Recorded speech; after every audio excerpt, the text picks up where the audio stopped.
Welcome back, guys. We are here in the midst of Peace up against Red Canids for this second series of the night. This best of 5 is 2 games in. We are about to jump into game number 3. It looks like we're almost ready. Yep, we're jumping straight into the draft here, Wolf. And as mentioned by the desk, Red will pick blue side, which sounds very funny to say, but Red Canids have chosen the blue side for the first time. They'll ban away the cannon themselves, actually, going into this third game. And I do agree with what Dagda and Raz were kind of going towards, is pick up that misfortune if it's left available. Take the Lucian if you can. If they burn both bans on red side against that, you can also get priority pick on the top side, which is, I think, part of why we see that cannon ban coming through. They'll ban the misfortune themselves. Very strange, to be honest. I mean, it seems like they want something else specifically. Maybe it's a Lucian, maybe it's a different pick. The thing about this misfortune ban is that if they don't ban it, then obviously Peace can leave both the Lucian and the misfortune available and can take the other. This will force the response of the Lucian ban coming out. So it's either you get both or you get neither. And they're going to go right back to this Lucian, pick here.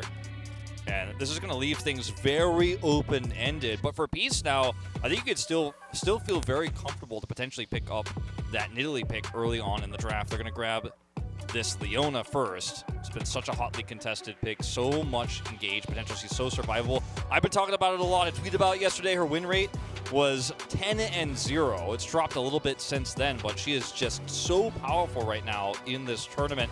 Instead of taking the Nidalee, they'll go for, still thinking. Okay, and they will take the Lillia. Yeah. And the problem, even with banning the Misfortune, I feel like taking Misfortune and Lucian would have been fine. But now you've expended a ban on the Cannon as well as the Misfortune, so you don't get to ban away the Sylas, which is another thing that the desk was talking about. You basically, you're target banning the one Aurelia. And other than that, it's just, strong picks. As Xayah Rakan will be coming in here, so it looks like they had a very specific idea in mind with what they wanted to go for. We saw that Draven there hovered for just a moment, but let's see what Violet is actually going to play. Some options there. The Tristana is a really strong pick here in this case. The Ezreal obviously can be very good in the late game. You have a lot of options because you already have really nice engage with both the Lillia and the Leona here. You don't want to leave the AD carry pick for later because obviously a lot of those potential picks can be targeted in that second ban phase. They'll end up going with the Aphelios here, which is a really nice mix of both late game scaling but also potential engage tools as well with the Gravitum to come through. So a lot of flexibility, a lot of power around the mid to late game with this composition already here for Peace. Yeah, you have so much ranged, grab and engage potentially, right? You have Solar Flare, you have the Drowsy from long range with the Lillia, you even have the Gravitum that you did mention, and you're already looking at a Rakan and a Lee Sin. It's a couple of champions that, if you can avoid their CC, the Aphelios will be very good against because they will be right in his face. Again, keyword if he can avoid the CC.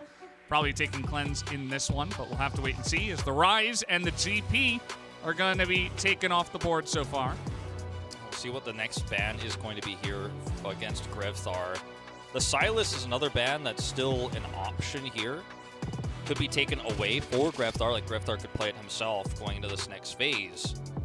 Take away the Zoe instead, which I haven't been too convinced about a lot of the Zoe play we've seen in this tournament so far here in play-ins. And then there was Blulu, who absolutely popped off on that pick. But yeah.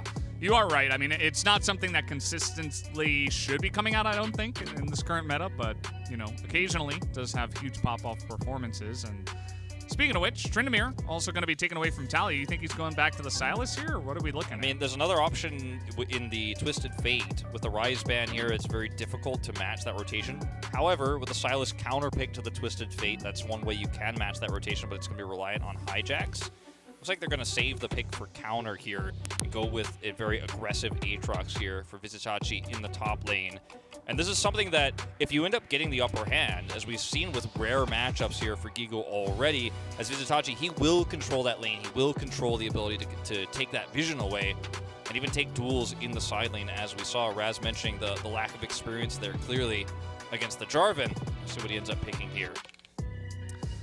Well, he had a little smirk on his face, so I don't think it's the Nico, but it will actually be the Yone that does come in here for Grevthar, you would have to expect. And Seems like they're all smiles about that as well, as we are going to have to see the response to the Aatrox now.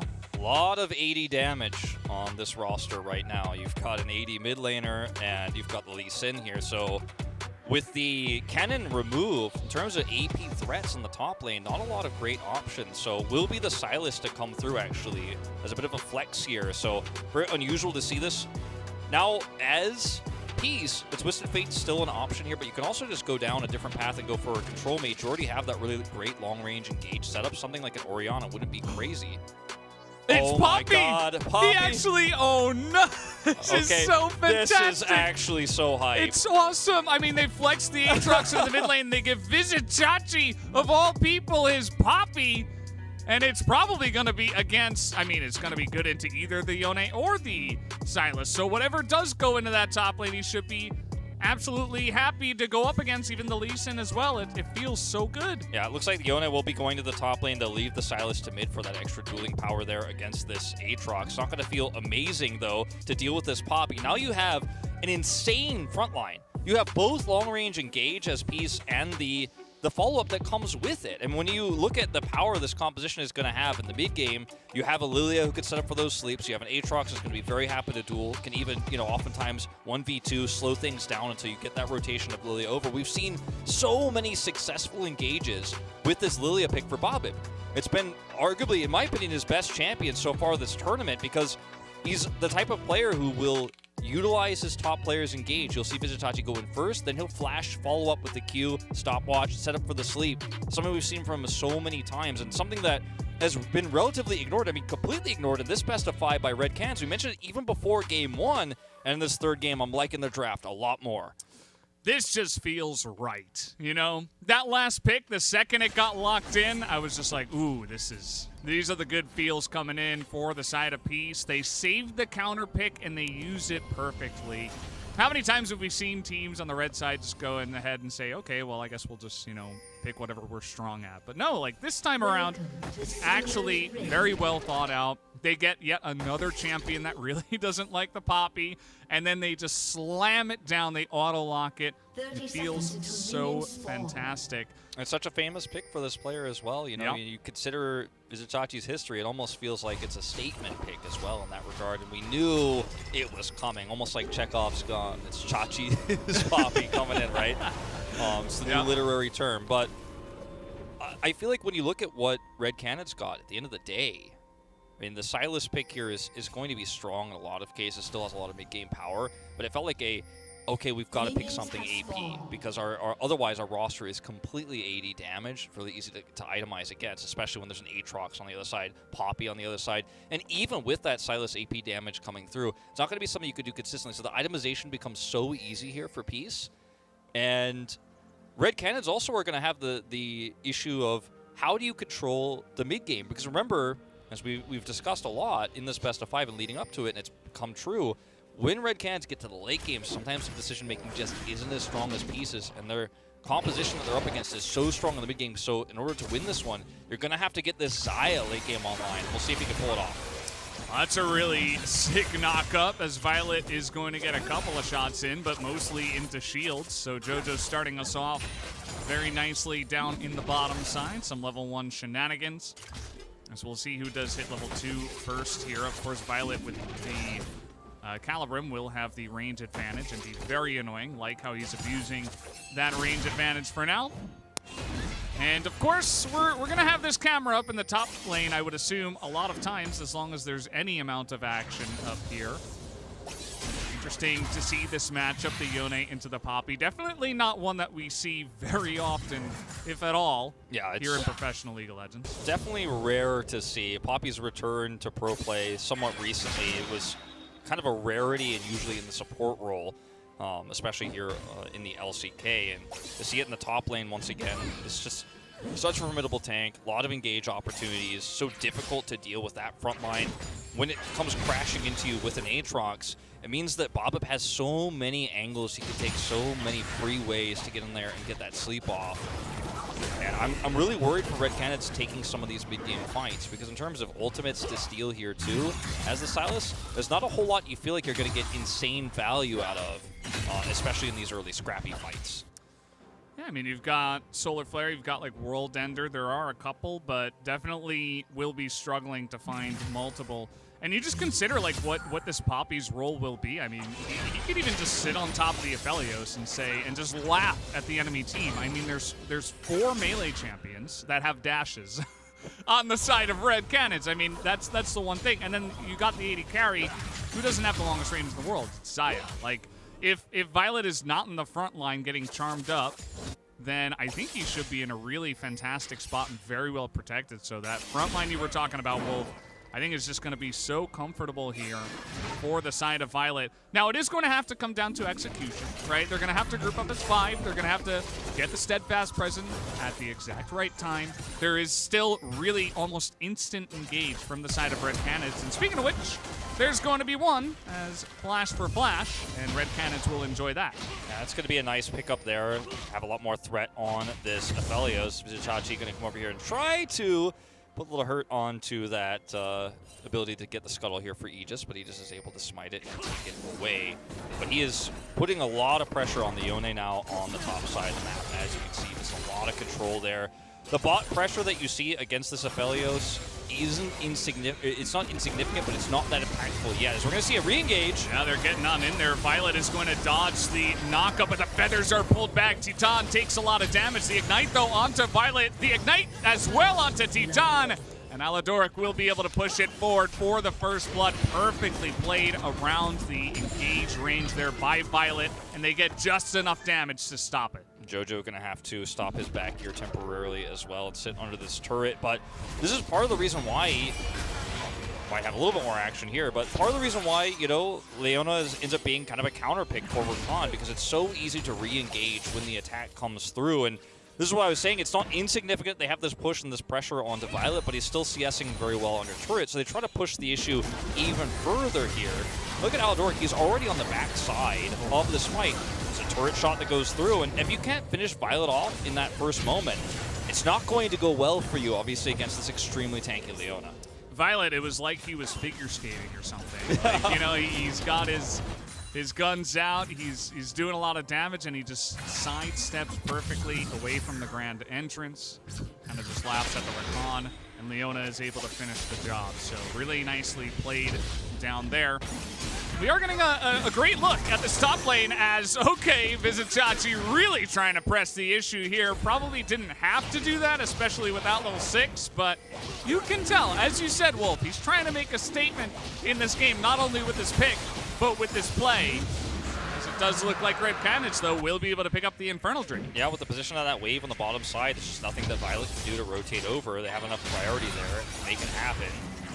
Vizicsacsi not having the ability, either of the top laners teleporting in here means you can take that one away essentially for free, despite the mid pressure there that Tally had. Speaking of Tally, no vision here for a long ways up. By the time he shows, Guigo is going to have to react. And I think Vizicsacsi didn't sell that one well enough. It became a little bit obvious walking through the minions. By the time he got to the ward, already Guigo was out of there. Still had flash, only used his ultimate in that last exchange to get out. That's really the thing. Wasn't really a lot of kill pressure on the side of Vizicsacsi when he did go for the flash to stop the ultimate, as now here is Babip, and he is on the hunt.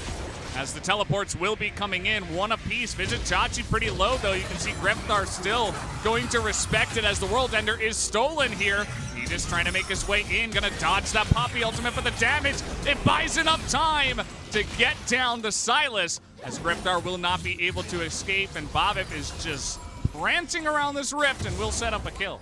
Yeah, that was such a massive flash there from Tally to get them in and on top.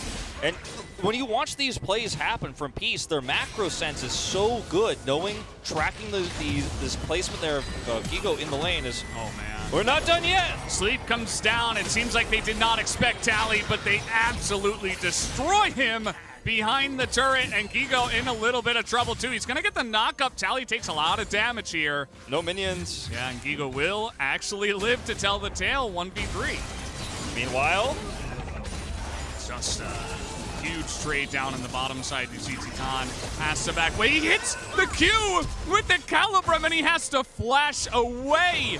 What is going on here? Violet And Aladoric doing a fantastic job. Will win another trade in the bottom. They will win the trade here. Titan survives just barely with his ultimate there and the flash, but doesn't change the fact that Violet is going to be able to push this in for free. He's got the Crescendum out right now. This means Jojo is going to have to stick around. But the teleport here that comes through from Tally is just so fantastic. You can see it's matching, of course, the teleport coming through from Grevthar. But with an Aatrox at this stage of the game, this is what I was talking about. The mid-game power that Pieces composition has with this Aatrox with the Poppy is just so insane. Yeah. And he flashes in, gets on top there, and they're able to almost turn this into a double. Guigo just barely survives, but they get so much control. And it's not just here on the top side. Obviously, as we talked about on the bottom side, that push was coming through there as well. They almost get a kill there. It's going to cost a lot of farm to Titan. You can see he's falling a little bit behind now, trying to clean some of that up. But Peace just having such a great sense of the macro game. And Red Canids, we know that when they're behind at this stage in the game, catching up is just so difficult for them, especially with this composition. I think it's going to be even harder. That's the thing. I mean, we were already singing the praises of Peace just with the draft. And so far, I mean, the game has not gone much differently, as Tally is in a bit of trouble here. As now he's trying to turn it around, though, with the World Ender. He is just sustaining through all the damage. It was only Grevthar, especially when Babip shows up, who is, by the way, 2-0. As it looks like Vizicsacsi did get ganked, though, so Red Canids were able to find some value, at least, up on the top side. Yeah, they were able to identify that with Babip coming down to the bottom side there was going to be a juicy opportunity there in the top lane, as Vizicsacsi is not that tanky just yet, but still, it's a kill for a kill while Tally picks up plates here, and it's a lot of extra gold going over to Babip. And we've seen this happen time and time again with Babip, historically speaking, on these AP jungle champions. He gets a lead, he starts to snowball the game, ends up getting great engages, whether it's the Nidalee Spears or it's the Qs coming through here on the Nidalee to set up for those sleeps, or excuse me, the Lillia to set up for those sleeps. It's really, really not the player you want to get fed. He's already got 5 stacks of the Dark Sylas.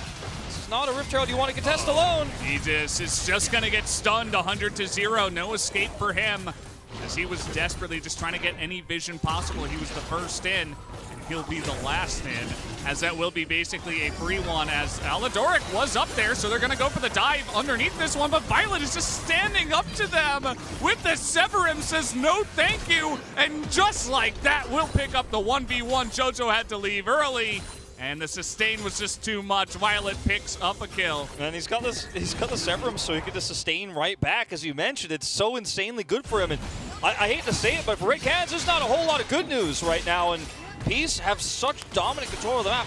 We don't usually call games over at this stage of League of Legends and professional play, especially not in play-ins, but right now, I don't see a way back in. Hey, the steadfast presence is in. It's early. Guigo is pretty low, but Grevthar should be able to finish the job, but no, Flash does come through. Chains miss. Vizicsacsi will be able to get away from those chains, so yes, I mean, Red Canids are finding some value against Vizicsacsi, the Poppy, the tank.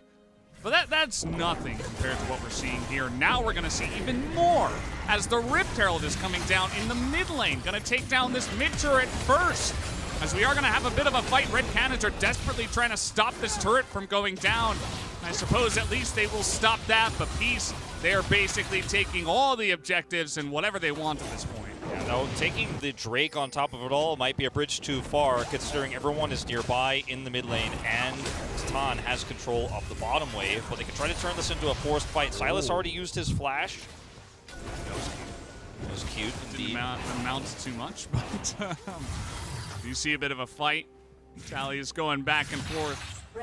Players are angry, trying to get something going. I mean, you just can't compete with an Aatrox at this stage of the game, who's starting to come online, doesn't really even have big items. We'll, of course, get that first one in just a moment in the Gore Drinker. He's fat right now. But he is gigantic. He's about to cash in the checks, and you can't take a fight against him. You lost your flash as Grevthar, so not only can you not defend that last bit of health on your mid turret, but you can't stop the Drake either.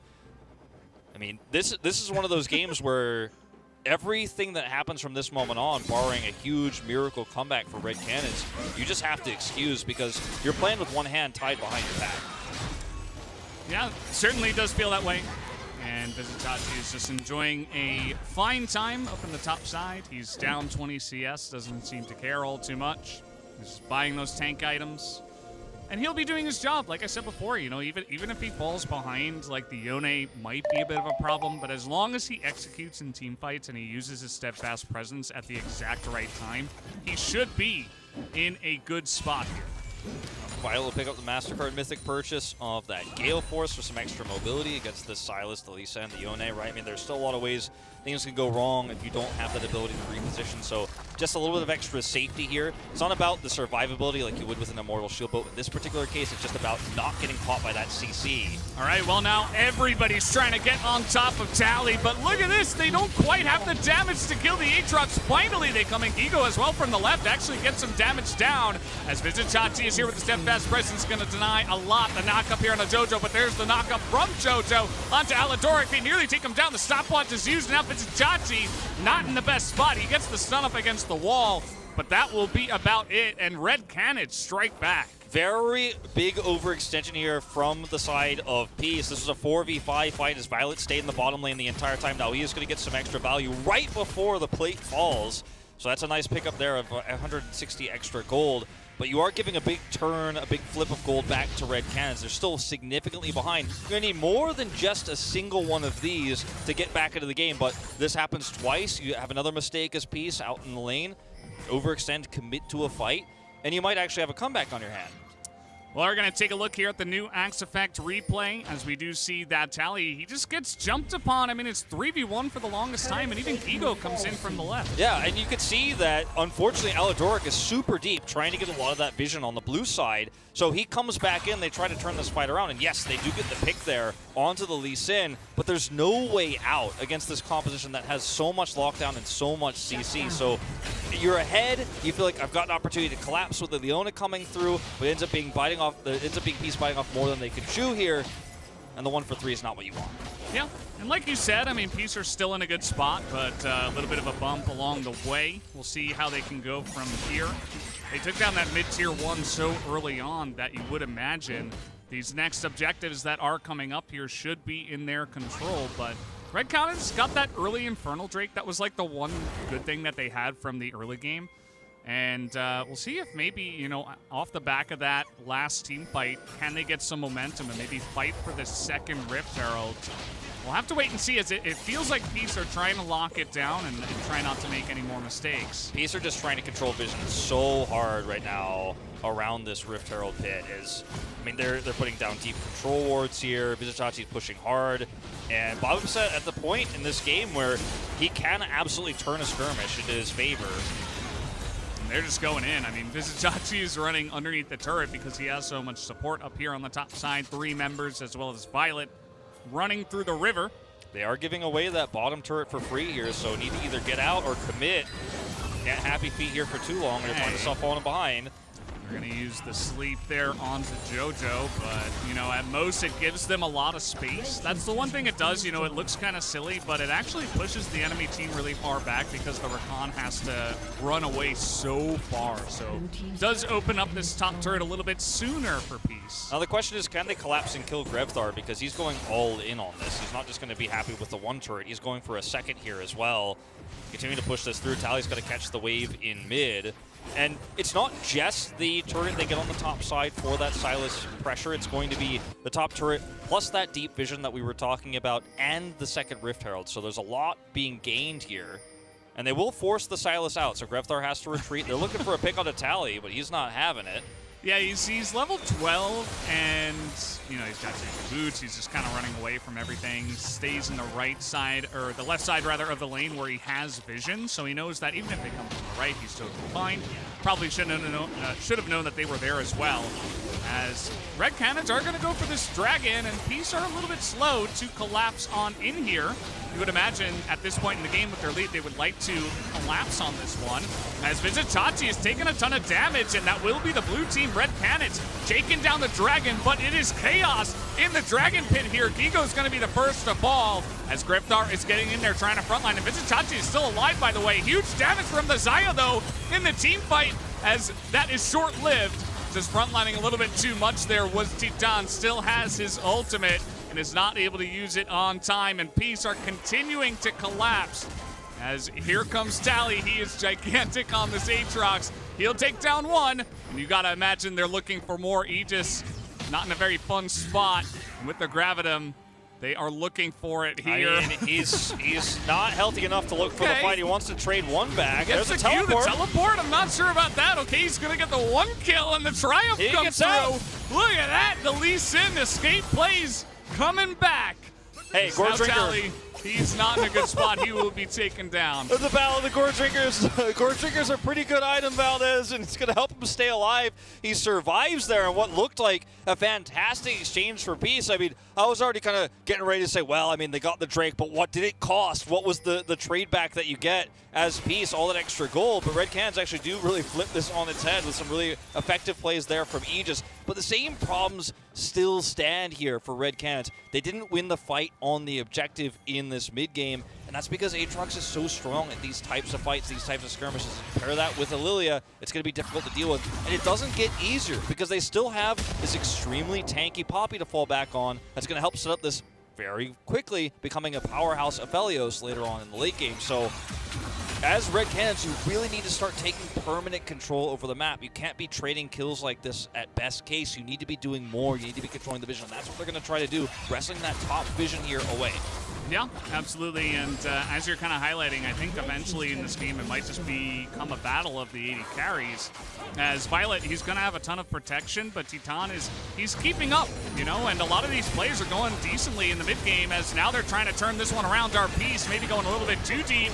Are the Red Canids as the sleep comes in and the teleports are there, as he will be able to take down the support Jojo on the side of the Red Canids. A really nice turn there from Peace to get that pick onto Jojo, and they're not done with this just yet. They're going to drop the Rift Herald down here mid. That's going to be a lot of potential inner turret gold coming through. Vizicsacsi could go back to the top side now and clean that up. And at this stage, Red Canids, like, again, they're looking for these aggressive picks, but we're not really seeing Guigo actually connect with his ultimate. If you end up getting 2 or 3 players, or if you get the squishy backline with that Yone ult, you're going to feel great. You can get a pick, you can look for a 5v4 fight, but these just keep going wide, and they double down on the play to see, okay, we've got everybody grouped up here. Maybe we can get a pick, but it's once again the Leona who's caught. How many times have we seen this happen in the play-in stage? Leona gets caught, then just turns around, she's almost full health, and they actually stick around too long. And once the teleport comes through, Jojo is caught and picked.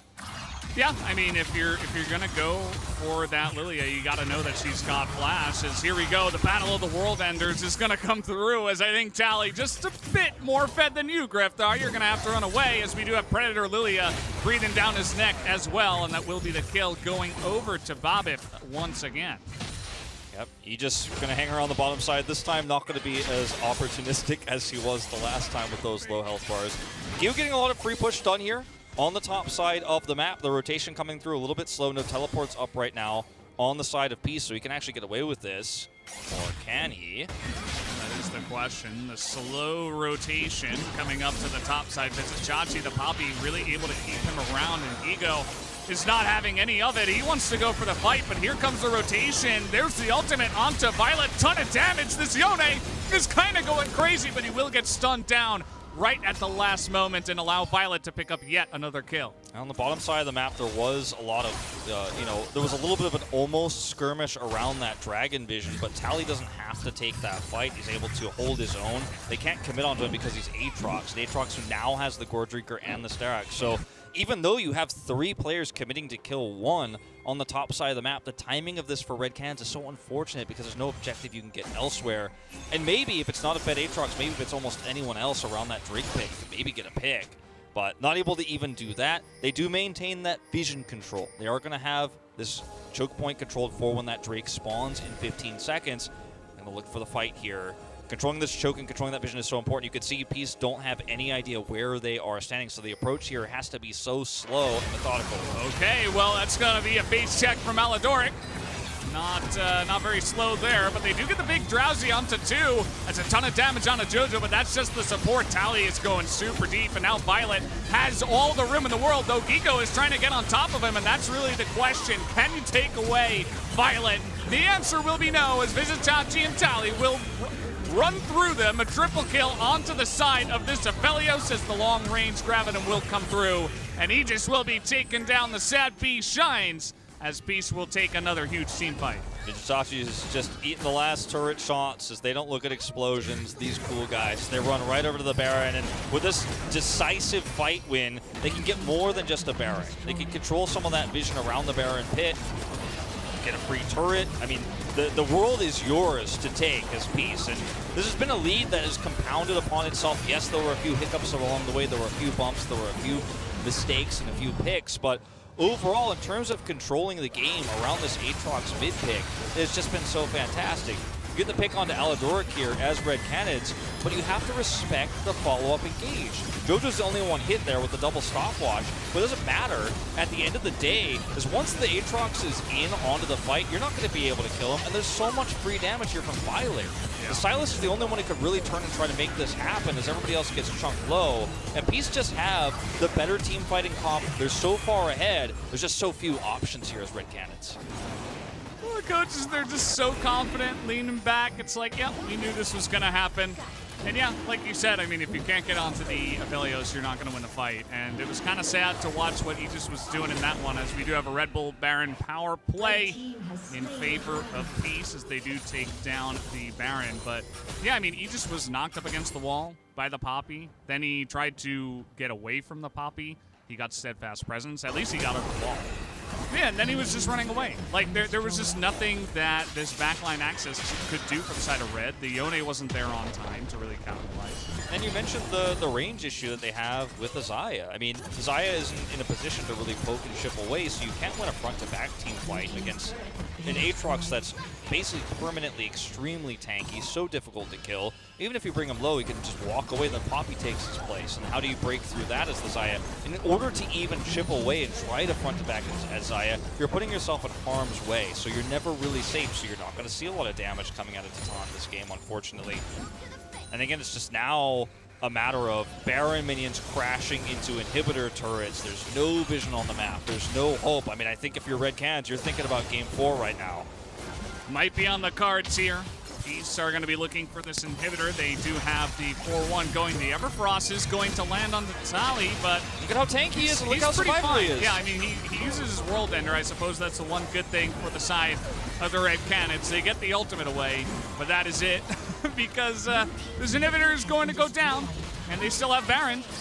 They're really pushing this Red Bull Baron power play as far as they possibly can, as there is a massive Moonlight Vigil onto 3 of them, just wrecking that back line as they might just end it here. I mean, we're only 25 minutes into the game. Peace gonna take their time with it. They will back away and respect the 5v5, and they will look to take down the turret first. All right, taking down Nexus turret is permanent damage. They're not done yet. Yeah, he just finds out what's what when you're playing another Poppy as Lee Sin. You get to do absolutely nothing. Even Guigo's ult does nothing either, as he will immediately go down. Titan is also chunked down, and 9-1-6 will be the end for Violet, who had the most comfortable game ever with this team composition. Peace take a super dominant win there, 2-1 in the series. Sally's Aatrox was MVP, such control of the mid-game. This draft was strong from start to finish, and you didn't have a good way to get onto the backline. You didn't have a good way to get onto the Aphelios.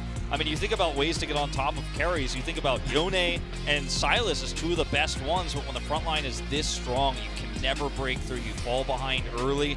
And this game was really over 10 minutes before the Nexus fell.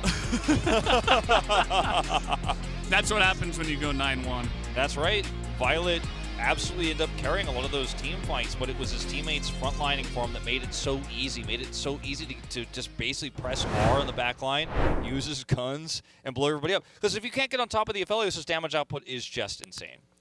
Yeah, it was pretty ridiculous. I feel like you and I, Wolf, the second we saw that draft and we saw that auto lock of the Poppy, I think we got really confident in what this was able to do. As I said in the beginning of the game, they basically just need to secure the the execution in the team fights, and if they can do that, it will be enough. So guys, Peace showed up in a big way for Game 3, and we'll look to finish off the Red Canids next. Stay tuned for more Worlds after this break.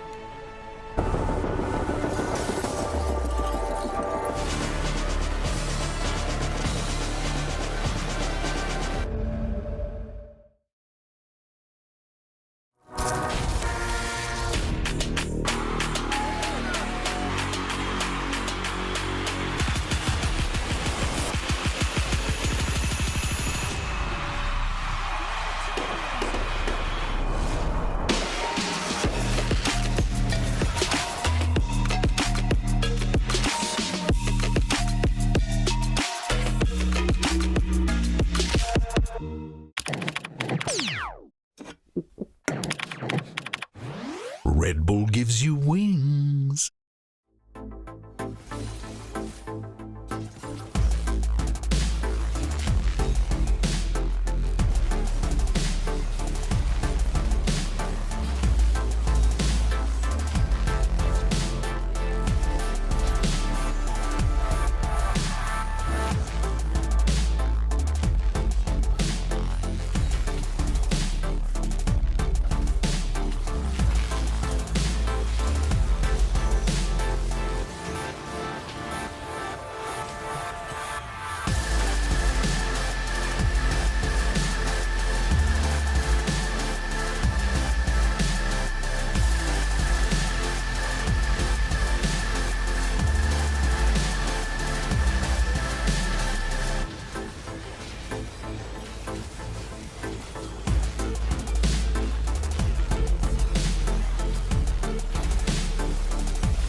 Welcome back to the State Farm Analyst Desk, where Peace Esports will push ahead in the series to 2-1, putting us on series point. And Raz, I want to come to you first with another draft-focused discussion, because once again, I think something very creative and intelligent coming out of Peace there, bringing the Poppy, another signature pick, in fact, as well, out of Vizicsacsi to be able to flex the Aatrox down to the mid lane and find a fabulous matchup.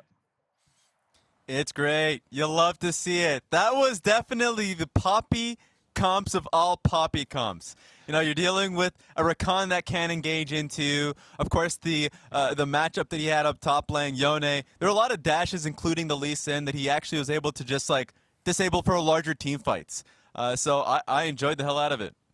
Yeah, and I love to see, again, they kind of pulled the rug out from underneath Red Canids, right? They take the Aatrox, think, right, this is going up to the top lane. All right, let's go with the Yone. And they're like, no, we're going to swap this into the mid lane. Great matchup there against the Sylas. And from that, you got Babip with a super strong mid laner that he can play through. And you've already got your bot lane winning as well, because they got some early kills. It just felt like there was no stopping Peace in this game. Right, and I think, again, I want to highlight for people that while you look at the way the early game flows and you see, oh, the Poppy goes down 0-2-0, Doesn't seem like a great flex and signature pick to me.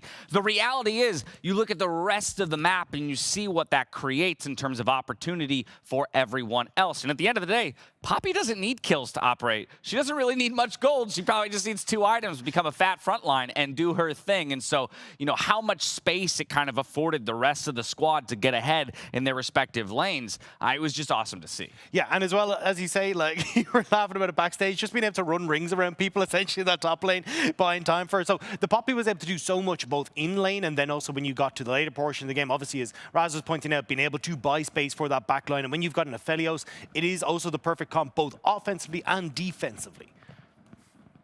Yeah, and honestly, at this point, we're just seeing them fire in all cylinders. I think right now, Peace, not only just in the team fights that we kind of expected coming into this series, but also just in straight laning phase. As you mentioned, like, bot lane is turned against the Chitan very quickly, and Jojo.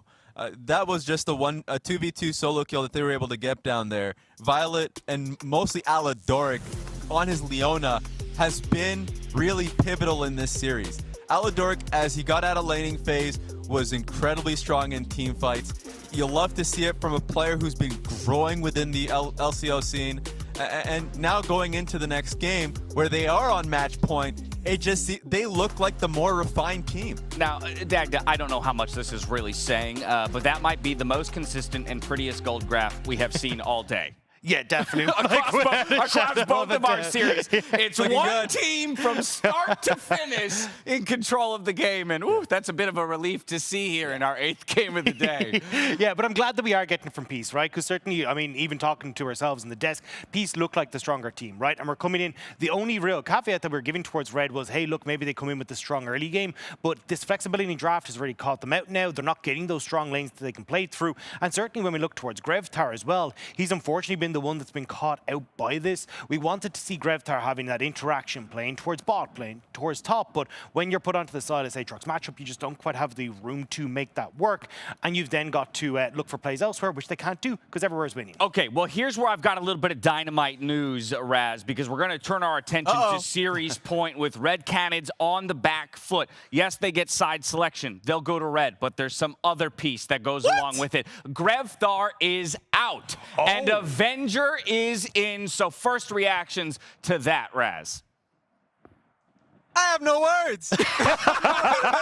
It's your job to have words, son. You got to speak. I got a friend out there in Berlin. I think you could talk a little bit there. Talk to me, Dagda. Help me out. What do we do? I've got no words. I don't know what. All right, I got words. I think the biggest thing is, like, look, they're realizing that we're having struggles in this mid lane. Avenger, a much stronger laner than Grevthar, and they're just going, right, we need to sort out this early game. That's where we're falling apart. Let's bring Avenger in and see if he can take that mantle where Grevthar's kind of left off. Okay, I'm starting to get my bearings again, and I feel like I hate this decision. It's an issue for me in the draft. The draft was bad. And maybe, like, of course, outside looking in, we don't know what the conversations are like, and maybe the conversations are quite limited in what Grevthar is willing to play. That's all speculation. But for me, there's so much that I feel like they could be doing within the draft. After the second game, when Peace took that, I said we needed to see them empowering bot lane, right? That was just not going to be a good bot lane matchup for Chitan and Jojo. And understood, like, they took a bad 2v2 and they lost because of it. But that's how I feel like they should play. They should make the game very straightforward. And then, of course, they did get caught off guard with the Aatrox mid. And that's just going to be a bad matchup. And he got bullied by a snowballing Babip. Babip right now is taking over 2 games in a row. And so for them to change up mid lanes, maybe it's a different mentality they can come across this. But it's been so long since we've seen Avenger play with this team. I hate the decision. And I agree with Raz to a lot about the draft, because when we looked at the priority that we saw, right, it was the Misfortune ban, the Lucian ban. They were eyeing up that Lee Sin. That was the pick that they really wanted to try and gather. And honestly, we've seen it 2 games in a row now, not having that big impact. Babip being able to bring out the Nidalee to counteract it, now bringing out the Lillia and looking great on it. It really does feel like you've got to mix things up. Now, maybe they think Avenger can do that, but I agree with Raz. That's not really a mid lane issue. That's you not being comfortable to just draft around your bot lane and play around your bot lane. All right, well, Well, plenty of questions still around the draft when it comes to Red Canids looking to put 2 games together here back-to-back. But I tell you this much, bringing in Avenger, he's got the perfect name when you're looking for revenge against the team he just took a loss to. Now, we aren't done yet. It's Game 4 coming up right after this quick commercial break. We'll see you here. Avengers won in the third one. Maybe they can do it. Exactly, man. It's possible.